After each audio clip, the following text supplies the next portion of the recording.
we are having this conversation because confidence is very, very, very, very important, right?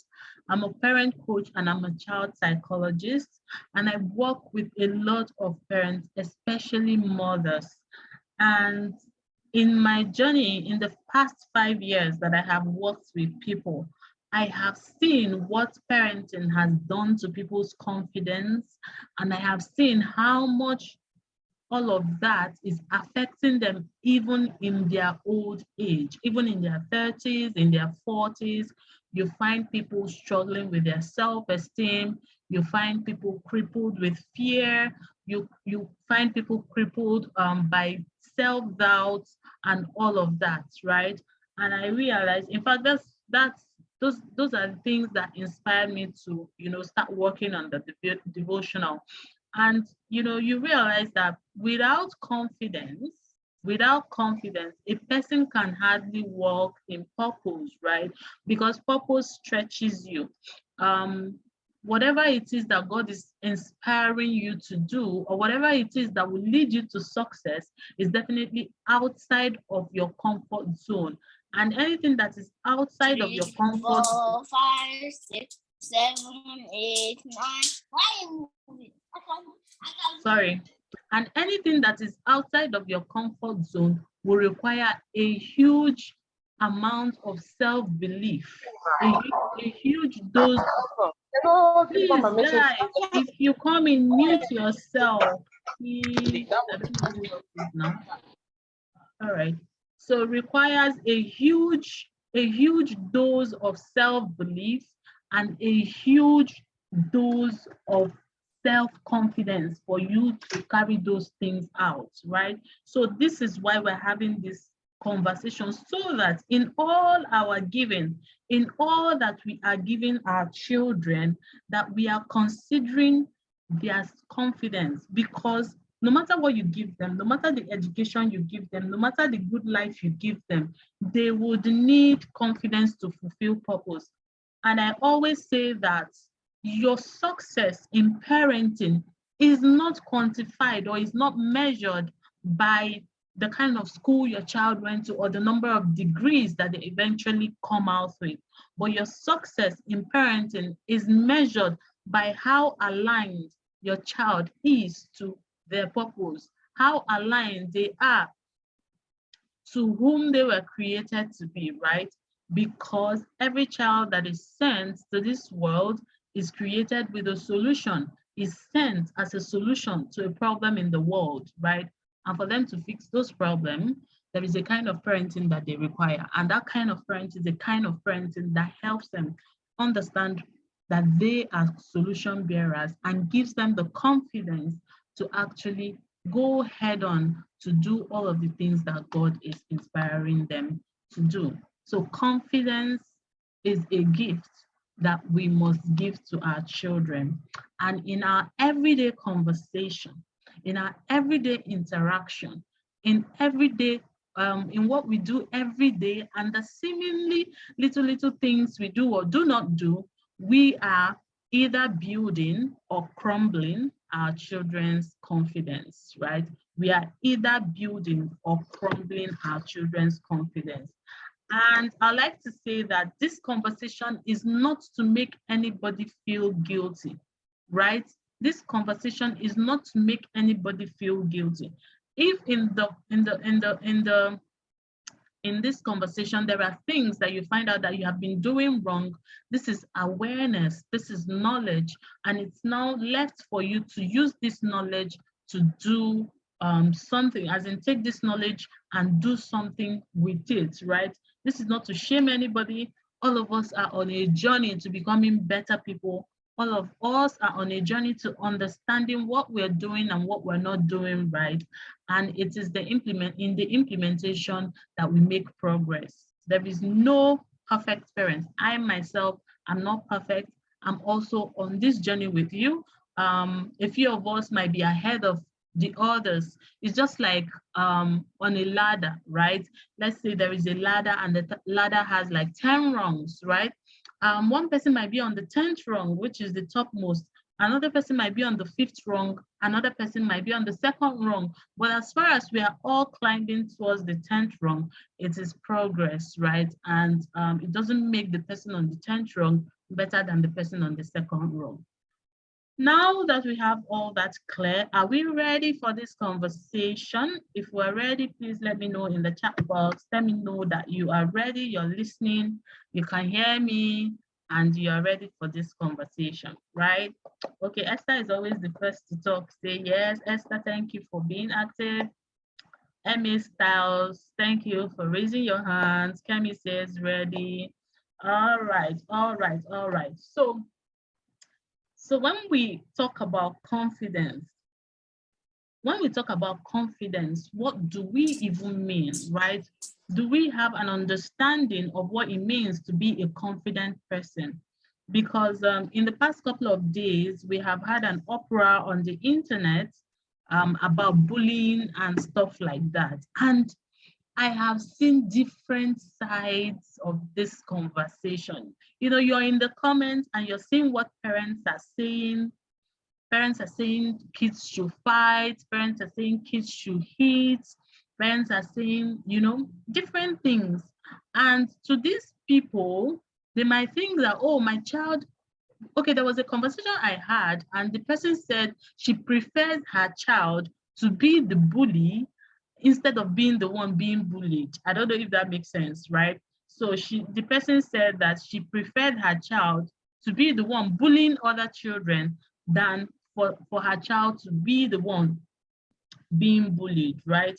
I've also seen a conversation where somebody was saying the little child always hits people, and then the mother would be laughing about it and say, yes, now that's how she would thrive in the world, right? The world is a wicked place. She needs that confidence. She needs to be strong. She needs to be able to fight to thrive in the world. So people have different ideas of, you know, what confidence is and what confidence should be. And sometimes people think aggression is confidence, right? So that is why we're starting this conversation with understanding, having a context and an idea of what, you know, confidence is.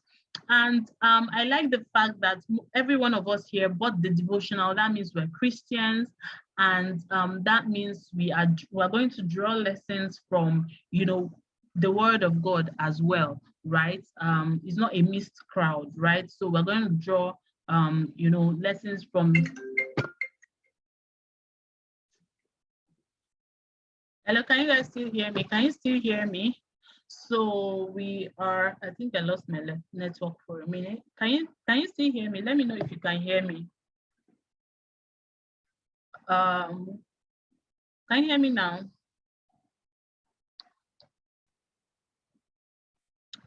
Can you hear me now? Hello? Okay, you can hear me. All right, thank you. So we are also going to draw lessons from the Word of God, right? So what is confidence, right? Confidence is not about the other person, right? It's about somebody's belief of who they are, right? Somebody's belief in who they are, somebody's clear identity in who they are, in a way that they don't need external validation to know who they are. They don't need to prove something to other people to get a feeling or a validation of who they are. And they don't need people to treat people in a certain way or to please people to feel a sense of self-worth, right? I don't know if that makes sense to somebody. So confidence is not, it doesn't come from externals. It comes from inside. It comes from your idea of who you are, from your convictions about who you are, and from your sense of self-worth that comes from within, that doesn't come from what another person says or what another person does, right? This issue of bullying that we're talking about, some bullies, right, actually bully people because they have a low self-esteem. So treating people poorly and seeing people in pain and seeing that they have the power to inflict pain on people makes them feel good about themselves.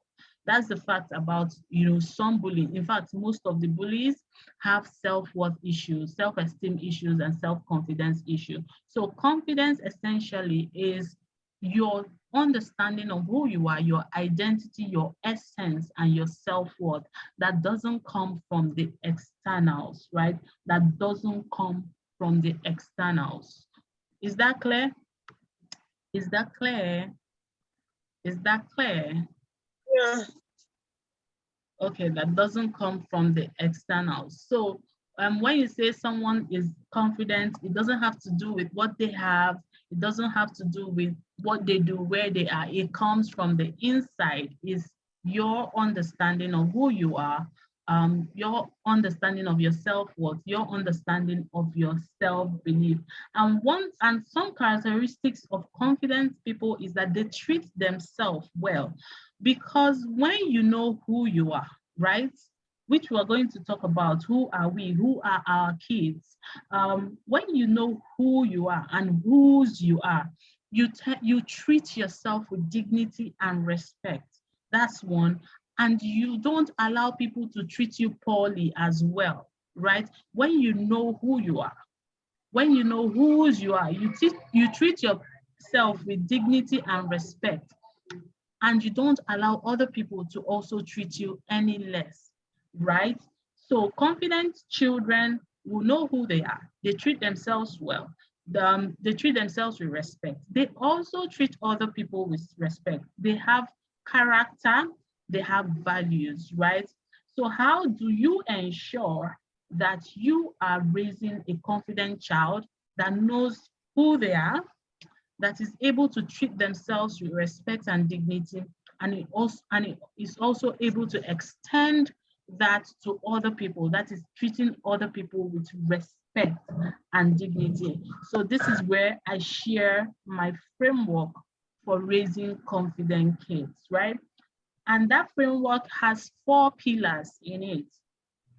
And the first pillar on that framework is identity. Are you writing? Are you with your paper and pen? Because you should be writing. Are we writing? Are we taking notes? All right, Fejiro says yes, right? The first pillar on that framework is identity. The second pillar on that framework is trashing the label. The third pillar on that framework is embracing their true self or their authentic self, right? Right. So where do you come in as a parent? In the identity, there's a fourth pillar. The fourth pillar is modeling, right? When we're talking about identity, which is the first pillar, this is the first thing you have to do for your child if you want them to be very confident. And this is very important because in everyday interaction, in your body language, in your conversation, in how you speak to your child, you are telling them something about themselves. You are telling them who they are, right? So you have a responsibility of telling your child who they are. And who is your child, right? Your child is who God says they are. And if we bring it home, if we bring it down home, right? If you are, we're all Christians here, right? If you, the pattern of parenting, the ideal pattern of parenting is that when God puts a seed in you, God is bringing a child into the world through you, right? God is supposed to tell you who that child is even before they are born, right? There is no, it is no coincidence that it takes 9 months for that seed to grow in you before you bring them into the world. Those period of 9 months of pregnancy ideally should be a time of communing with the maker and the giver of the child to understand the destiny of the fruit that you are carrying inside of you, or the destiny of the seed that you're carrying inside of you. And if any of us here practice that, you will get, and you had communion with God in those seasons, whether as a father or whether as a mother, right? If you ask and say, those period is supposed to be a time of asking and a time of prayer to understand what the seed that you're bringing forth is coming to the world to do, and the equipping that you need to actually equip them so that they are aligned to their purpose. But if you didn't do that, remember I said that this conversation isn't to make you feel like you didn't do enough, or isn't to make you feel less than, right? If you didn't do any of that, it is not late. It is not late to do that, right? It is not late to do that. The word of God is complete, and inside of those words, right, there are things that God is saying specifically about the children that you have in your care. You need to come to a place where you're constantly seeking to commune with God to understand the blueprint of your child's life, right? But one thing is there's a common denominator. The common denominator that is that every child in your care is a king, right? Every child. The child that you're seeing in your house now that is a 3-year-old is a solution carrier, right? That child could as well be the president. That child could be Commonwealth president or whatever. That child could be the person that will invent one thing that will change the world, right? But you don't know it now. But that doesn't mean that those solutions are not in your child. So we have to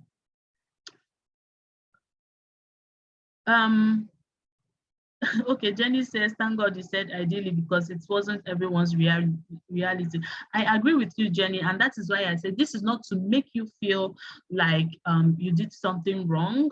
Today you can start. You can start to have that conversation and start to ask God who your child is and what they are here for.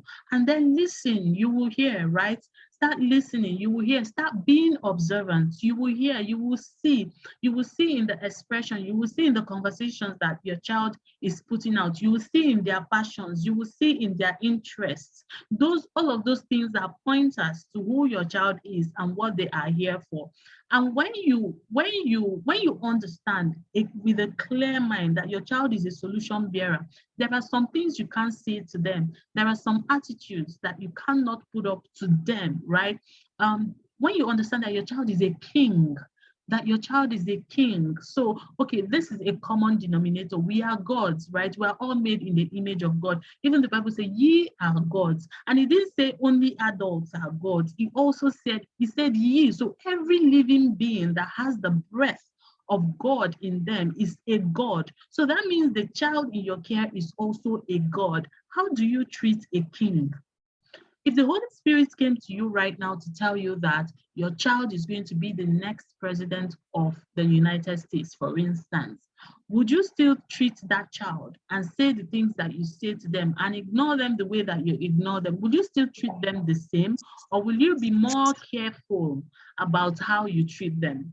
I'd like to hear your answer to that question. If the Holy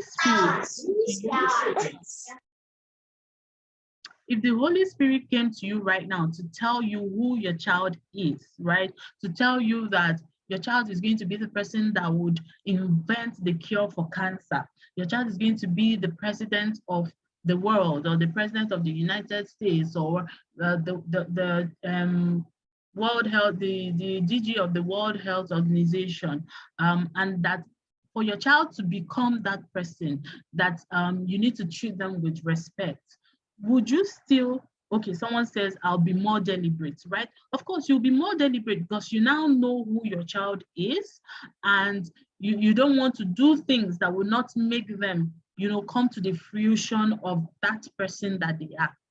But to be honest, without being told, our children are already these things. Our children are kings. Our children are solution bearers.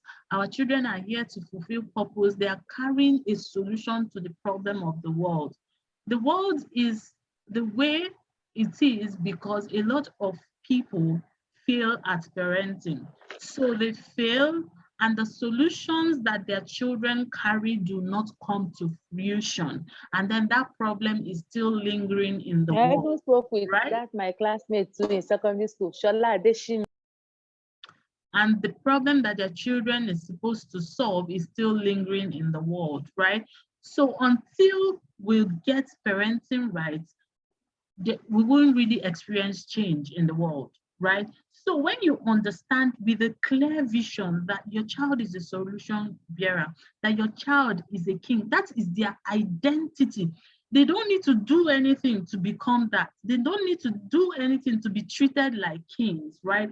When you understand that that is who they are, and then you start to tell them that that is who they are, then you start to treat them as if that is who they are already, right? Because they are already, that you cannot see it doesn't mean that it's not there, right? That is how you build their identity. And when a child has that foundation of a true identity of a king, that is the foundation for their confidence. It all starts in the home. All the uproar that you're seeing on the internet and all of the things people are saying, it all starts in the home. Even when we bring it down to bullying, right? There are children that bullies cannot attack. There are children, not because they are physically strong, but because of the way they carry themselves, because of the awareness and the assertion in which, they know themselves. They are full of themselves, right? They would hardly, or they can hardly be praised for bullies, right? So we have to understand clearly that our children are kings and queens, and then we start to treat them the way that we treat kings and queens. When I was learning this, one of the things I started to do was that whenever my children offended me, I would, even in trying to respond, I would ask myself how I will have this conversation with somebody that I love and respect, right? So my child does something and I want to have a conversation with them. I want to tell them what they did. I want to correct them. So I would ask myself, how will I have this conversation with somebody that I love and respect that offended me, right? This is not to say that you will be afraid of your child. You will correct your child, you will redirect your child, but let there be love and let there be respect and let there be dignity in that conversation. Even in implementing consequences, even in disciplining, let it be with dignity. Let it not be with let it not be filled with derogatory words. Let it not be filled with condescending words, right? Let it be done with dignity. I can say, no, you cannot have that. And I maintain my no without calling you stupid, without calling you names, without shaming you. Do you believe that is possible? Because mindset is also important. Do you believe that is possible? Let me hear in the comments. Do you believe it's possible to do that, to be firm without being aggressive and derogatory? Do you believe that is possible? Let's hear, let me hear in the comments, because, okay, MA Style says very possible.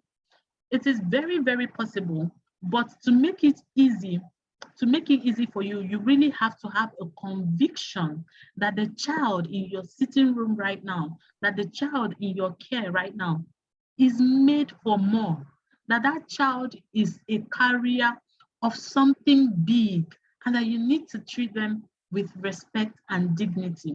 Every human being deserves respect and dignity, right? Every human being deserves respect and dignity, and your child is not left out of this equation. So who does your child think they are? Who they think they are comes from who you are telling them that they are. It comes from how you treat them, how you talk to them, right? It is very, very important in your everyday interaction. Even, sometimes you might not really be aggressive, but you ignore them, you don't listen to them, their opinion doesn't mean anything. That is also not good, right? Your child's opinion should count. You should listen to them. The primary need of a human being is to be seen, to be heard, and to be made to know that they matter, right? So your child should know every day with the interactions that you have with them, they should know that you see them. They should know that their opinions count for something, and also give them opportunities to, air their opinions, to express themselves. Don't shut them down. And they should know that they are worthy. Your child doesn't need to do anything to feel worthy. Their worthiness shouldn't depend on whether they obey you or don't obey you. Yes, you want them to obey you, and you're going to put in consequences in place and measures in place to ensure that they are learning respect and they are obeying you. But be um that shouldn't be what their worth is tied to. All of these statements that we say, I don't love you again. Oh, because you disobey me, you're not my friend again. They look like harmful statements, but they are statements that can breed children who people please, right? Who think that I have to be a certain way to earn love. I have to be a certain way to earn attention. I have to be a certain way to be worthy, right? Your child's worth shouldn't be tied to what they do or what they don't do. It should be a common denominator. It should be a common knowledge that they are worthy, regardless of what they do. And they should know this clearly, right? This builds their identity. And this identity, they know that they are kings and queens. They know that they are who God says they are. And you should call out what God says they are as often as you can. Thank God for the affirmations and the words in the devotional. Let them know, what God says about them, who God says they are. Affirmations are really good, right? Let them know. It builds their identity, it builds their mind. The earlier you start, the better. Let them have that conviction inside of them that they are kings. And when you call a person a king, it's only natural for the person. It might not look like it when they are little, but if that becomes the norm for them, it's only natural that they start to, assume the disposition of kings and queens, right? So that is the first thing on that framework, their identity, very, very important. Then the second framework is trashing the labels, right? So now you are not the only one that has access to your child, right? So you might be doing what you're doing at home, but there are other people who come from different places and who have different ideas of, how to treat people, and who come with labels for your children. So for instance, you have people calling people olodo, calling people names, all in the name of, sometimes it could be in the name of jokes, it could be in the name of fun, right? It could be their peers, it could be aunties, it could be uncles. And one thing with labels is, people pick it up, children pick it up, right? Like recently, I worked with a young lady who felt very bad, as in she didn't like herself. She's a little bit plump, she's not even fat, but she grew up hearing that you are big. So she was like, she grew up, she developed faster than her siblings. So everybody, her aunties, used to tell her, you're big, you're too big, you're too big, do this, do that, you're busty, you're this. And somehow she picked those labels and she started to hate herself.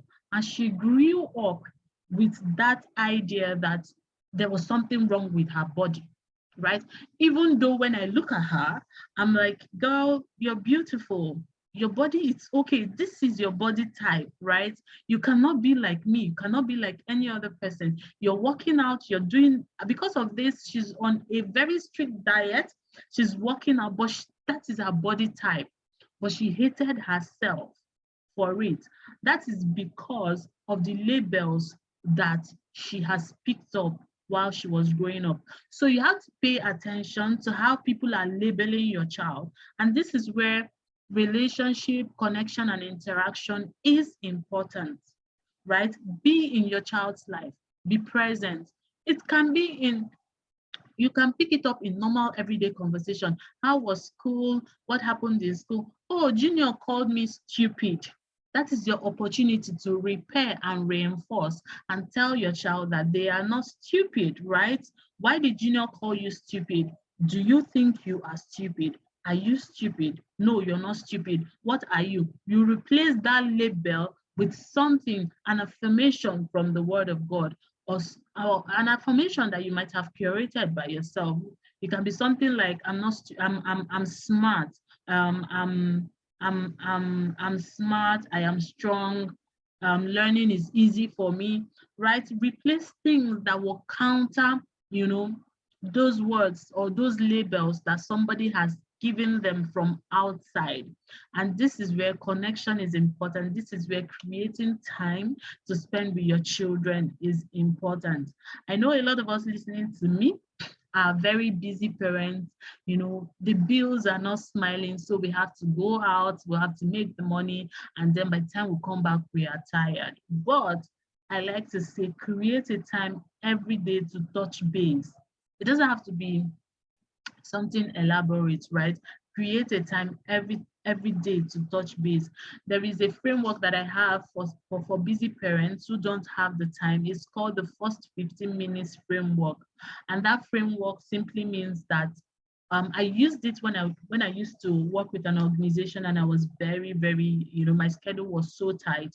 So what I used to do was that once I get home, I just wash my hand, keep my bags, and then I come and sit down and join my kids in anything they were doing for at least 15 minutes before I get back into routine or doing other things, right? So if I got back and I met them watching TV, I would sit down for 15 minutes and watch with them and ask them questions, ask them how their day went and stuff like that.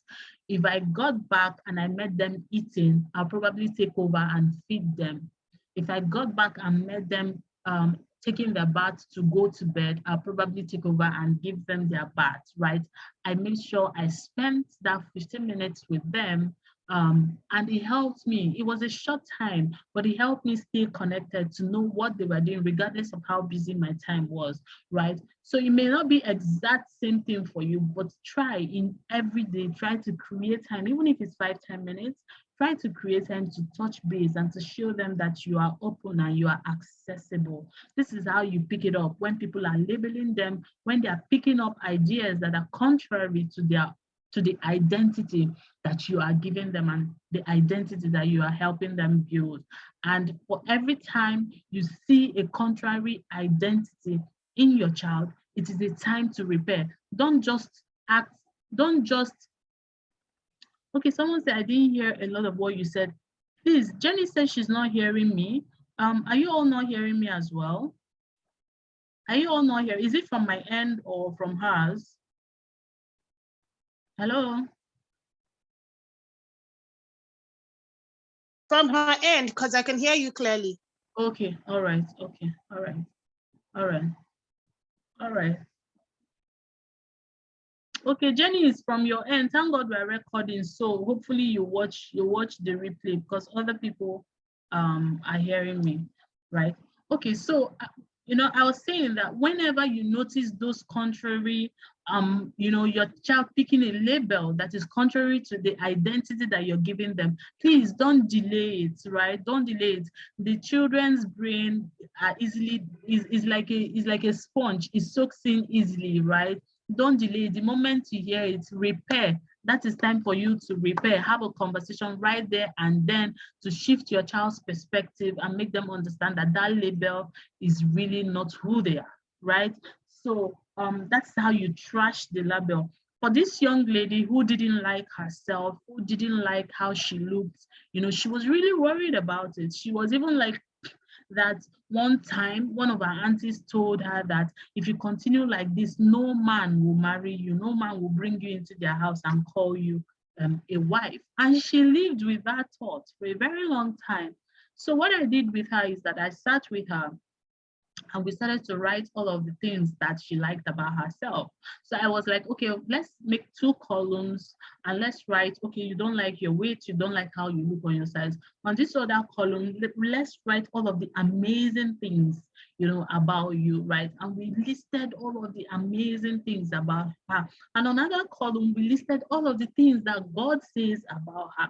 And we listed all of that and we matched them together. And I say, when you compare all of these amazing things about you and what God has to say about you, do you think it outweighs your thoughts about your weight, which isn't even a fact, right? And she had to, she's grown, she's in her 20s, right? And she started to develop a new perspective about what she thinks about her weight, because there are other amazing things, about her, right? which also brings me to the fact that your child may not be perfect. There could be legitimate things that they are struggling with, or there could be legitimate things that could be affecting their self-esteem. But this is where you help them to embrace their scars, right? Okay, well, we'll discuss that under embracing your authentic self. So there are things, that's where we are now. Jenny says, my husband instills a contrary mindset than the solution providers. I don't understand that. My husband instills a contrary mindset than the solution providers and gods that I'm trying to instill in them. I've tried sharing the knowledge and info I have about this with him, but to no avail. What to do? Okay, I'll have a conversation around that. Okay, I'll get to that, please. Right. So now, embracing their authentic self, right? This means that your child is not perfect. So it's possible that your child might see another child's hair in school growing all long and their own is not growing long, and they're wondering, oh, is anything wrong with my hair? Right? Is anything wrong with my hair? Your child might see another child who is really very fair-skinned, and they're like, oh, is anything wrong with my skin? I wish I can be like this other person, right? So your child might be a special child, or might have a scar, or might have a disability, and they're wondering, oh, what is wrong with me? So your child may not be a perfect child, right? So they might also personally struggle with accepting their weaknesses, right? And their weaknesses might be a source of decline in their confidence every now and again. But this is where you as a parent will start to guide them, to teach and teach them to embrace their authentic self, right? Because sometimes there's this thing we also do. We tell children, oh, you're this, you're that, you're that. Meanwhile, the children is legit struggling with some things that they do not like about themselves. So you have to be open to having conversations about their weaknesses as well. You have to be open to admitting your own weaknesses and being vulnerable in front of them, making them showing them and making them know that nobody is perfect, right? Because sometimes when we act in front of children, let me give you a typical example. Parents, you act in front of your child like you do not make mistakes, like you know everything. That thing puts children under a lot of pressure, because the moment they make mistakes, they feel that they are foolish because the adults in their life that they look up to never makes mistakes. And let me tell you something, your child's everyday desire is to please you. That is what children do. They want to please their parents. They want to be like their parents. So if their parent says, oh, I'm all perfect, and your child, on the other hand, is struggling with some imperfection, they start to feel there's something wrong with me because mom is perfect, dad is perfect, there's nothing wrong with them. They never show me their imperfect side. So that means if I'm feeling this way, there's something wrong with me. So in your everyday life, you have to be an authentic person. You have to admit when you have made mistakes. You have to admit some things that you don't like about yourself. So for instance, I make a joke that I have a broken nose, right? I say, oh, I have a broken nose, right? But I'm still beautiful. So in that way, I'm telling my child that even though I don't like my nose, I still feel beautiful, regardless of the fact that, I don't like the fact that my nose is broken. So you also need to embrace yourself fully with your weaknesses and have those conversations, to their hearing, and also have conversations about their weaknesses. Your child comes to you with a weakness. Oh, mommy, I don't like my hair. Don't just shut them down and say, oh, you should like your hair. Oh, your hair is perfect. No, have conversations about that hair. What don't you like about the hair? Why don't you like the hair? Is there somebody that you wished that your hair was like their own, right? So it's possible that they can tell you, oh, I really wish that my hair is like this. Then bring out maybe some of the things that are so amazing about her that person doesn't have. right? And then have conversations about how nobody has everything. So that person might have a long hair, but they don't have the beautiful legs that you have. This is why we should be appreciative and grateful for who we are and the things that are perfect in ourselves, and then accept the things that are not perfect. If there are things that we can make better, we'll make them better. If there are things that we can work on, we work on them, right? So that is how you teach your child to embrace their authentic self. The point I'm trying to bring out here is that remember that your child is not perfect. Remember that your child has weaknesses.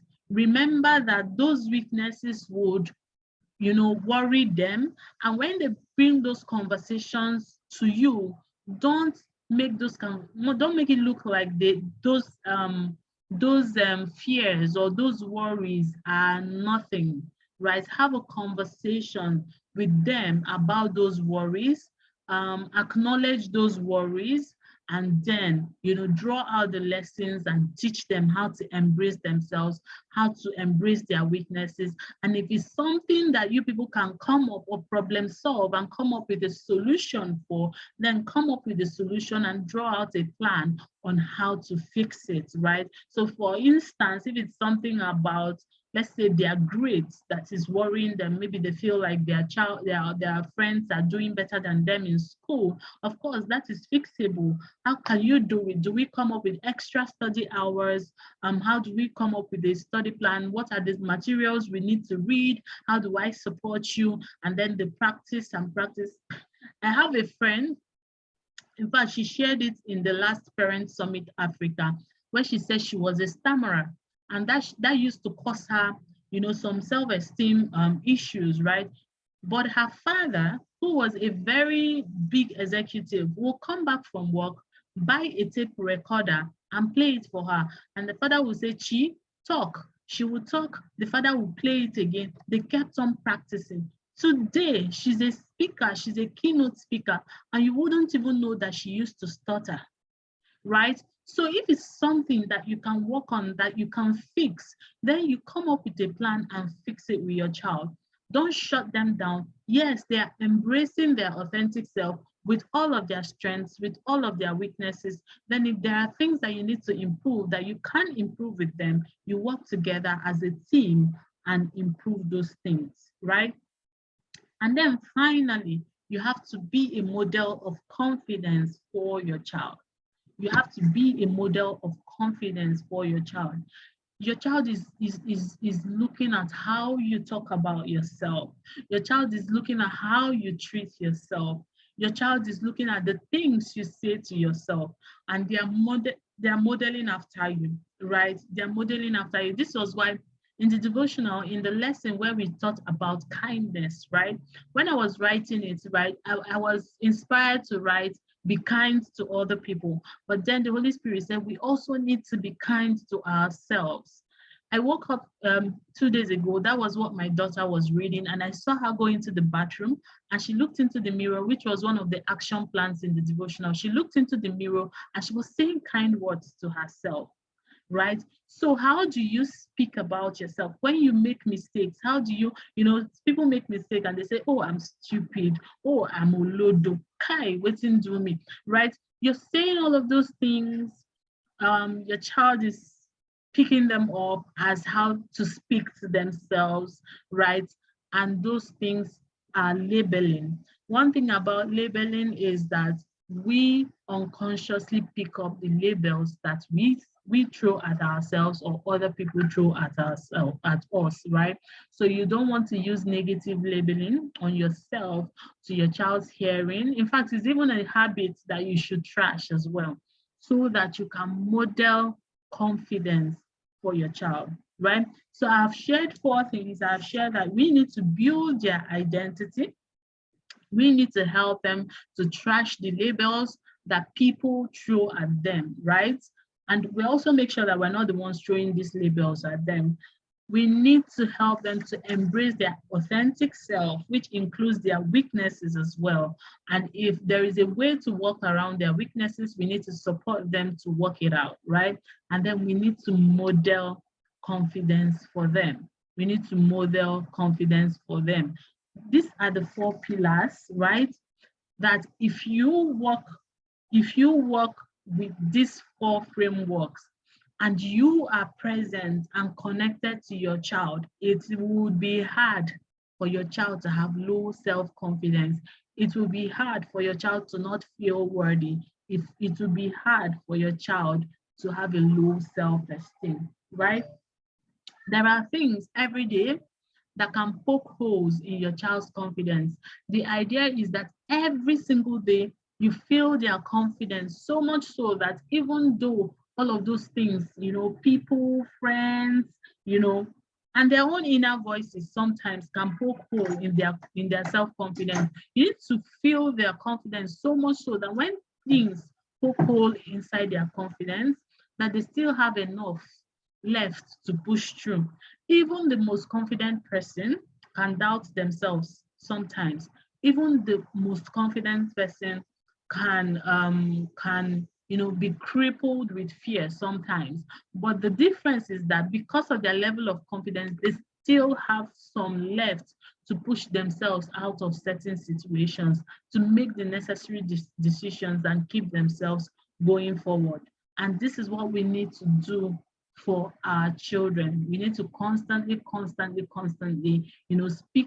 speak to their identity, speak to who they are, constantly help them to trash the labels, constantly help them to, embrace their authentic self and constantly model confidence for them. Another thing that helps your child stay confident is knowledge, right?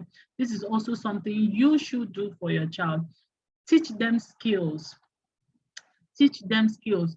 There's nothing that builds a child's confidence like them doing things and seeing that they can do things for themselves. Sometimes we run to our children's rescue, we want to do everything for them, and we think we're doing right by them. But your child, the way a child's brain works and a child's mind works, when a child wants to do something by themselves and you're running to their rescue, constantly, doing things for them, what your child is thinking in their head is, am I an invalid, right? Why am I not being allowed to do things for myself, right? And if you constantly do that for your child, they start to lose belief in themselves. They start to feel that they can't really do anything. That is why you always come to their rescue. So sometimes allow your children to do things for themselves. Allow them make the mistakes. Watch from the sidelines, right? Let them exhaust themselves before you come in. Let them exhaust their creativity before you come in. Teach them skills to do things for themselves. Starting from 2, 3 years, teach them skills to pick up their stuff, to do things for themselves, to help around the house, right? Open them up to knowledge. Let them read as wide as possible. Let them be knowledgeable.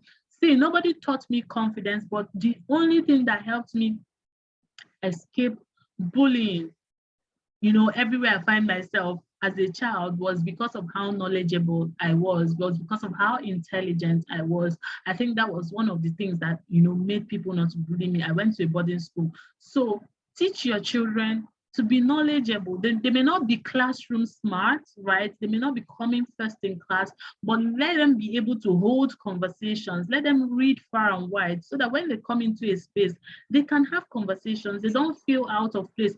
That thing of everybody is talking and your child Or cannot the talk. what? Who is that?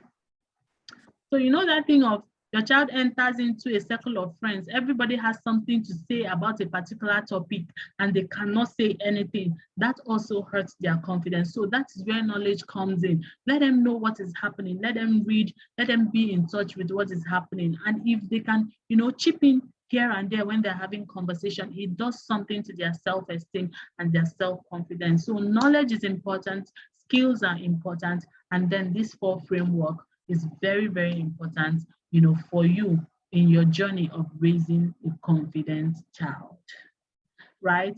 So that will be it. If we have any question, okay, let me answer Jenny. Jenny says, my husband instills a contrary mindset than the solution providers and gods that I'm trying to instill. I've tried sharing the knowledge and info that I have about this with him to no avail. What do I do? So the thing here is that you and your husband are not on the same page when it comes to parenting. Your husband is coming from a background where probably abusive words or negative words were used a lot, and he has picked it, and he is doing that to his children. And if he doesn't go through self-development, there are chances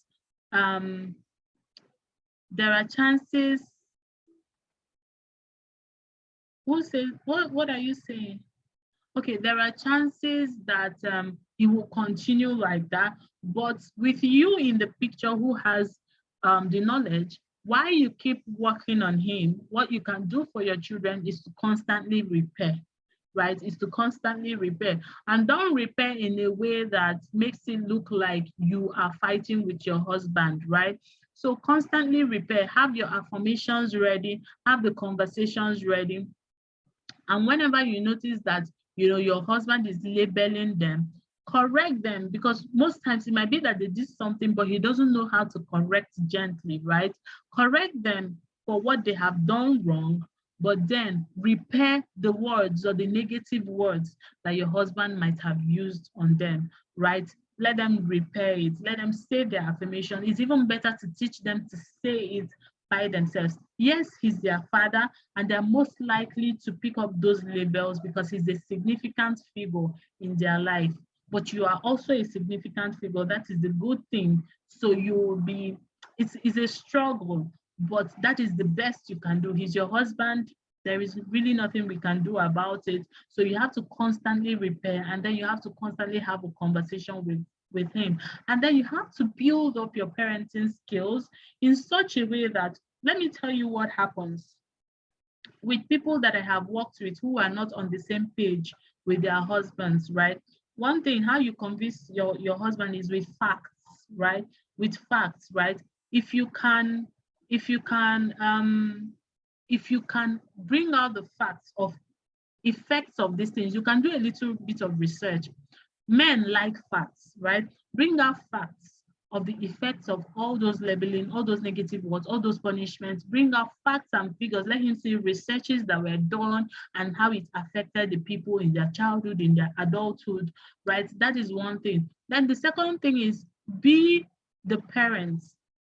Be that present parent. With time, by the time he sees the relationship that you have with your children, right? Especially if you're doing your gentle parenting well, in a way that you don't need to shout for your children to obey, in a way that you have a grip of who your children are. By the time he sees it, that when you say something, your children go and obey and you don't have to shout.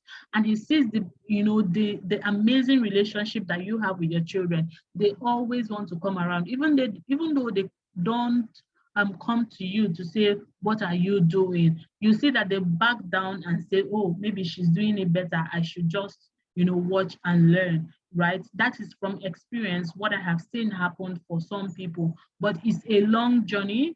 While you are working on that journey, just be available to repair with and for your children. Does that make sense? Thank you, Kana. Your Kana says, amazing webinar. Thank you. I imagine some adults also need to internalize this. Yes, that's true. Even a lot of us as adults are still struggling from the effects of our own parenting. Our confidence still wounded from the effects of how we ourselves were raised, right? So if you have any question, please put it in the chat box. In the absence of any question, we're gonna call it a day. Please, if you have received your devotional, I'm begging you, please, we want to know what your children think about it. A video of them, saying what they think about it would be appreciated if you don't mind. A picture of them reading it would be appreciated. Please, if you don't want your child's face to show, you can snap them from the back reading the book. Please, we need people, we need the devotional to be in the hands of children. Children need the information in that devotional. And thank you for believing in us. Thank you for ordering. Please help us get it into the hands of many other people. I went to a workshop one time. Okay, Mr. Akpan, I'll come to your question very soon. I went to a workshop one time, and one of the ladies I met in the workshop says she has a group of 7 friends. And what they do is that whenever you see any valid information around parenting, that they share it among each other. Because why? Their children spend time together. These are the children that her kids spend time with, and she cannot afford for their parents not to be doing the right thing. So I believe that this is something to adopt as well, because no matter what you do for your kids, if they're mixing up with the wrong crowd, if your friends are not doing, the right thing, and your kids are mixing up with them, your kids is also at risk of, getting contaminated, so to say, quote and unquote, right? So if you find the devotional valuable, please share it with your circle of friends and tell them to get for their kids. You can also get for them and be a good auntie as well, right? So please, we look forward to your feedback on the devotional, because Confident Kids devotional is not just a product, right? That's the first product that we have in the hub. We have the Confident Kids Resources Hub. We're also going to come up with trainings for the kids themselves, right? So it's a hub, and Confident Kids Devotional is just one resource that we have created in the hub. So help us. It's a vision that God laid in our heart, and we're just obeying. So we need your help to make it grow and make it become all that God wants it to be. Okay, Jenny says, let me share my experience with the devotional. Jenny, please unmute yourself. Can you unmute yourself? Let me unmute you. Okay, I've asked to unmute. Unmute yourself and, share with us, please. We'd like to hear, and we'll close with that. All right, Jenny, are you there? Hi. Yes, I'm here. Okay. Hi, everybody. Good evening. Good evening. Okay, so first of all, thank you for this session. And it's nice to silently meet everybody here. So my experience, first of all, I'm not a religious person. Okay. My experience growing up made me take myself out of religion. Okay. But I can confidently say that I'm a spiritual person. Okay. So with the question I asked, the concern I raised about my husband and the way the upbringing, the things he teaches them and stuff. I actually don't go to church at all. Okay. I literally don't go to church at all. My husband takes them to church on Sundays. Maybe once in a month or twice in a month, he will read one Bible story to them from his phone. Okay. Something like that. But I find that with this Confident Kids devotional, I think just a few days, you drop it at my house on Monday at a taco. Okay. And from Tuesday, I think after going through, I went through the devotional by myself throughout the night, and then the parents' guide. Okay. And I was confident in the content and what they will be learning from the content. The first night, which was on Tuesday night when we started going through it, one of the things that I noticed was the conversations that it aroused. Yeah. So it wasn't just about the devotional. It wasn't just about the questions in the devotional. It was more like studying, because we had to bring in the dictionary, words that they didn't know. I explained it to them. And then at that point, my daughter is 7 and my son is 10.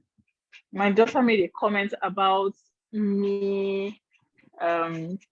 She asked me why I don't do this, why I let daddy tell them Bible stories, and that it's not as explanatory as this.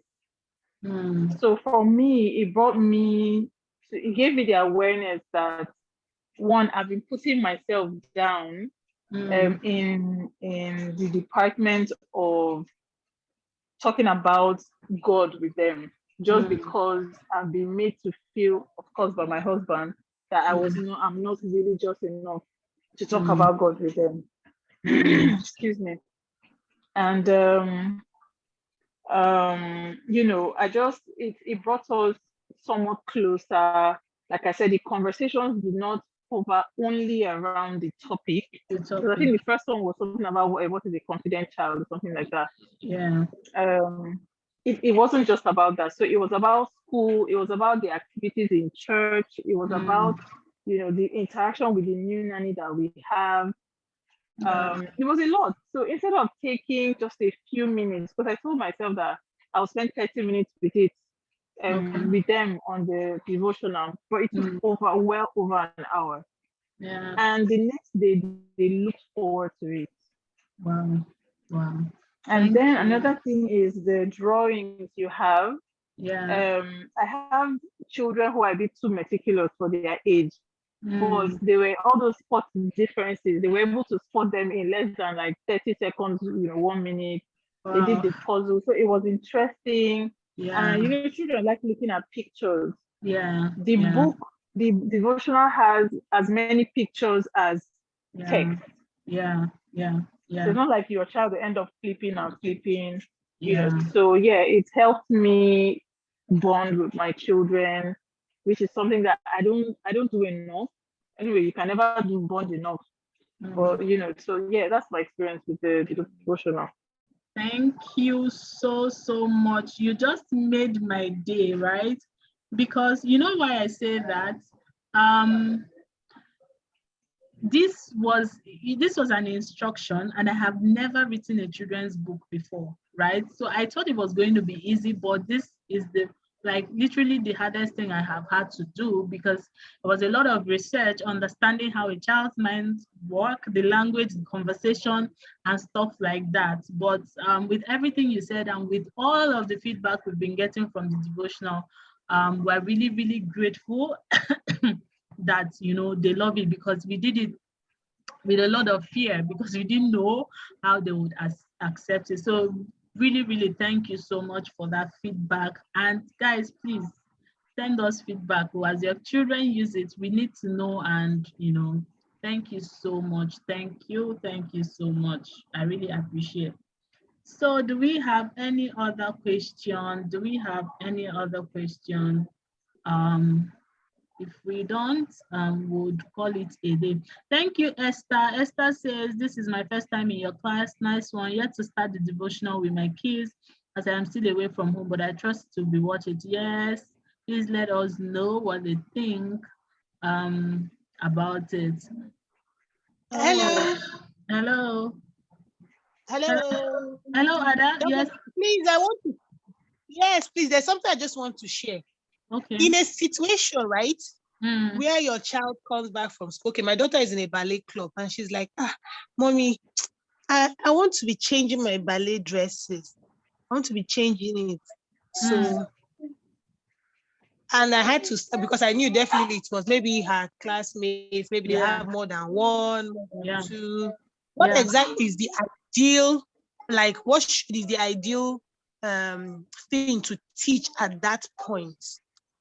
Okay, so you want to know where that is coming from, right? You want to know where. I actually asked her. But being a child, she said yes, that they always change their own. So I knew it was coming from her ballet class. Okay. Okay, so here is what I will say, right? Let's say, is there anybody in your ballet class that is, that wears different ballet dresses every day, right? And then, in fact, there is even a session in the Confident Kids devotional that talks about contentment. I think it's on the lesson on contentment.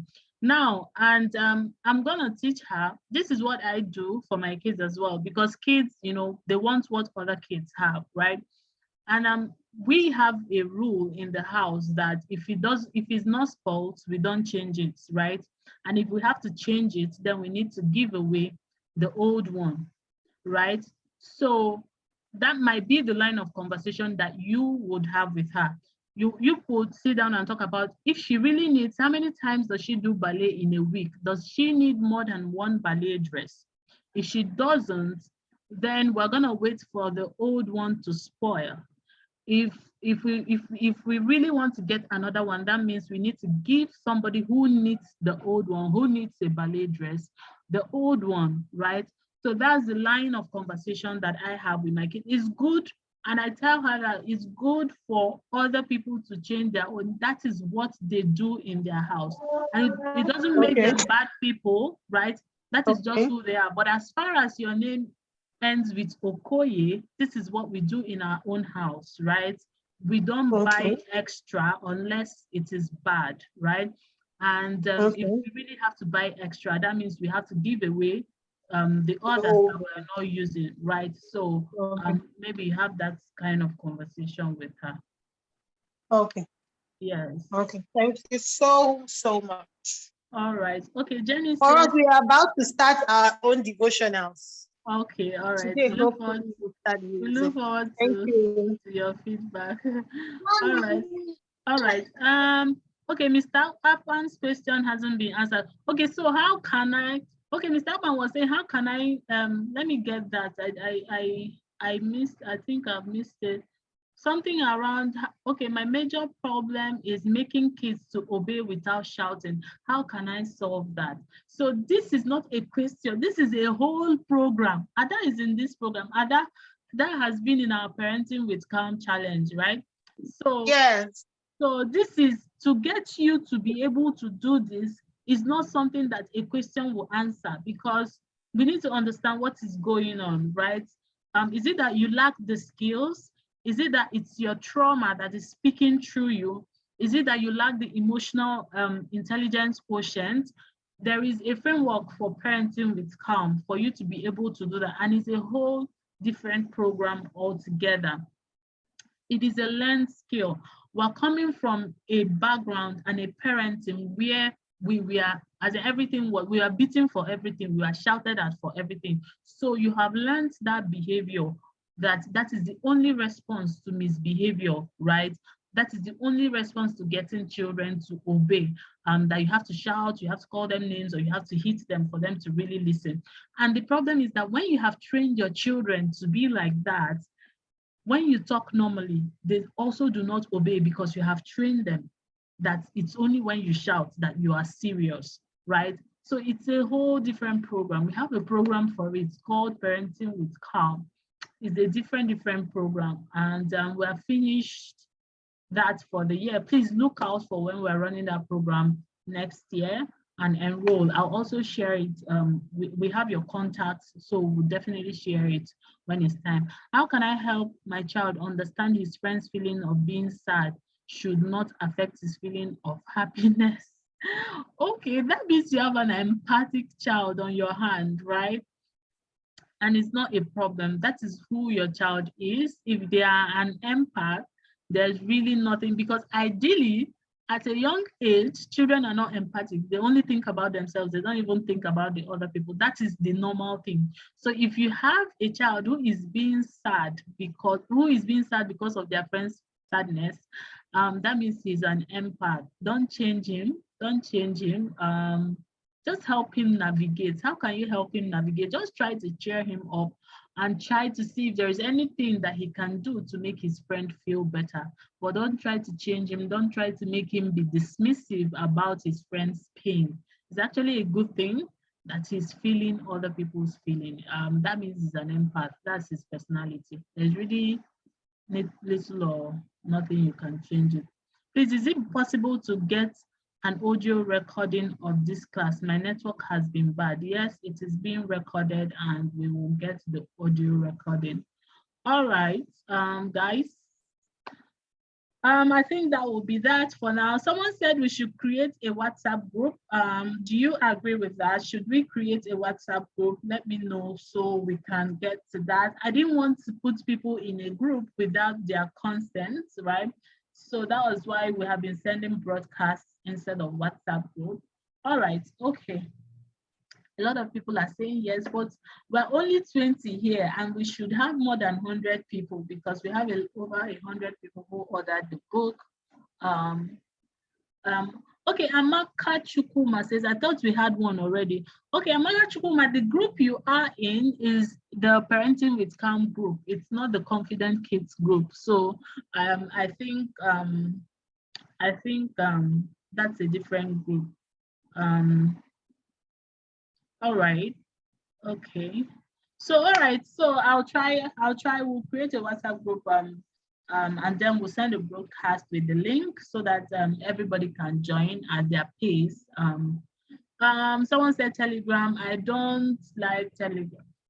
I'm not active on Telegram. So their chances are, if I put you in a Telegram group, I'm most likely going to forget you there, right? Fejiro, thank you for showing up. Thank you guys for engaging. Thank you for all the feedback. And I look forward to your pictures. Please go and follow us on Instagram, theconfidentkids.ng. We're gonna come up next year with a lot of content, with a lot of free resources and activities for you and your child to build your their confidence. It is at confidentkids.ng on Instagram. If you are not following us, let me put it on the chat box at confidentkids.ng on Instagram. Please go and follow us. Esther, you're following already. Thank you very much. And we will call it a night, right? Thank you. We are a community now, the Confident Kids community, and you are all ambassadors for the Confident Kids, right? Please help us share your status, your statuses, your timeline. Share the Confident Kids, share your child using it, tag us, and let's make the Confident Kids go viral, right? Good things are supposed to go viral, not just, foolish things, right? So thank you for coming, and God bless you. Keep in touch. Thank you so Ask much. God bless questions and you. everything. Okay, Oluwabumi says, thank you, Dr. Vivian. The network here is bad, although I'm able to hear. Thank you. There will be the recording. You're going to get the recording shortly. And I'm sure you can watch when you can. All right. God bless Yes. you. All right, bye-bye. See you in the WhatsApp group. All right, bye-bye. Thank you. Bye.